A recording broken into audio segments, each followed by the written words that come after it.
अहिरे हैं। सुजलॉन एनर्जी के 111 शेयर्स हैं, 17 रुपए 80 पैसे के भाव पर खरीदा है। लंबी अवधि का नजरिया है क्या यहाँ पे होनी चाहिए हरीश जी? विजय ने देखा है तो देखिए एक अच्छा रैली देखने मिल रहा था हमें 2023 के से आसपास। अगर उसके बाद हमने ऑलमोस्ट सुजलान में 87 का है देखने मिल रहा था, तो वहां से स्टॉक प्राइस फिर से एक बार करेक्शन देखने मिल रहा है और कंसोलिडेशन में है। तो फिलहाल मुझे लग रहा है कि जो कंसोलिडेशन है और एक्सटेंड हो सकता है। जिस तरीके से सेटअप है, मुझे लग रहा है कि शॉर्ट टर्म में देखा जाए, बात कर 53 के आसपास, 52 के आसपास एक सपोर्ट जोन से, और ऊपर के रेजिस्टेंस की बात करते हैं 70-75 के आसपास है। तो ओवरऑल मुझे लग रहा है कि जो कंसोलिडेशन है मेजर और एक्सटेंड हो सकता है। लेकिन जिस तरीके से सेटअप बनाया मुझे लग रहा है कि इनका लॉन्ग टर्म का अवधि है, तो मुझे लग रहा है कि जिस तरीके से है तो अभी भी बने रह सकते हैं। लॉन्ग टर्म में मुझे लग रहा है कि स्टॉक प्राइस में वापस एक बाउंस बैक मिला तो जो प्रीवियस हाइस थे 88, तो वो लेवल देखने मिल सकते हैं। फिलहाल के लिए मुझे लग रहा है कि कंसोलिडेशन में रह सकता है और 50 का आसपास इमीडिएट मेजर सपोर्ट से सुजलान के लिए। वकार हैं लखनऊ से। इरेडा के 274 शेयर के पास 266 रुपए के भाव पर कब तक वेट करें जो घाटा कवर हो जाए, ये जानना चाह रहे हैं। इरेडा आपके कवरेज लिस्ट में है क्या नंदिश जी? नहीं सर, ये इरेडा हमारे कवरेज में नहीं है। ओके, आप बताइए हरीश जी, इरेडा में क्या करना चाहिए इनको?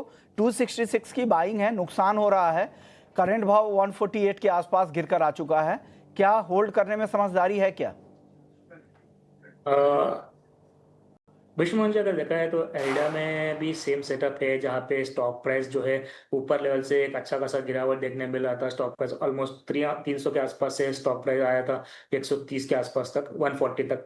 तो वहां से स्टॉक प्राइस जो है एक रेट कंसोलिडेट हो रहा है। अगर देखा जाए तो स्टॉक प्राइस में 200 मूविंग एवरेज के आसपास ही ट्रेड हो रहा है।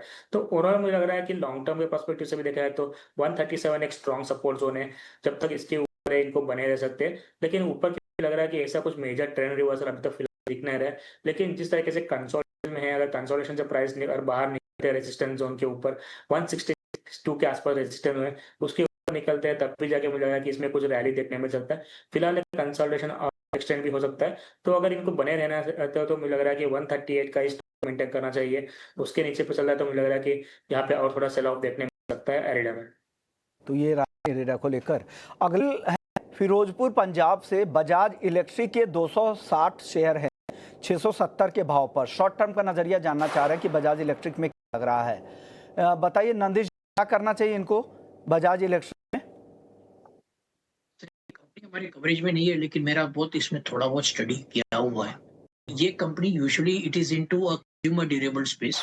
स्लो एंड स्टेडली इन लोग ने काफी प्रोडक्ट इनोवेशन भी किए हैं और इनके result slow and steadily is coming better. Plus एक कंपनी अपनी ऑलरेडी उन लोगों ने डीमर्जर कर रखी है, which is Bajel, which is more into EPC of power and transmission lines. So now Bajaj electrical pure play consumer durables company, और उनका ओवरऑल जो इनका जो बहुत बड़ा स्ट्रेंथ है which comes from the distribution expansion phase. So Bajaj electrical अगर किसके पास है तो इसमें अगर लॉन्ग टर्म की व्यू है तो इसमें उनको बने रहना चाहिए।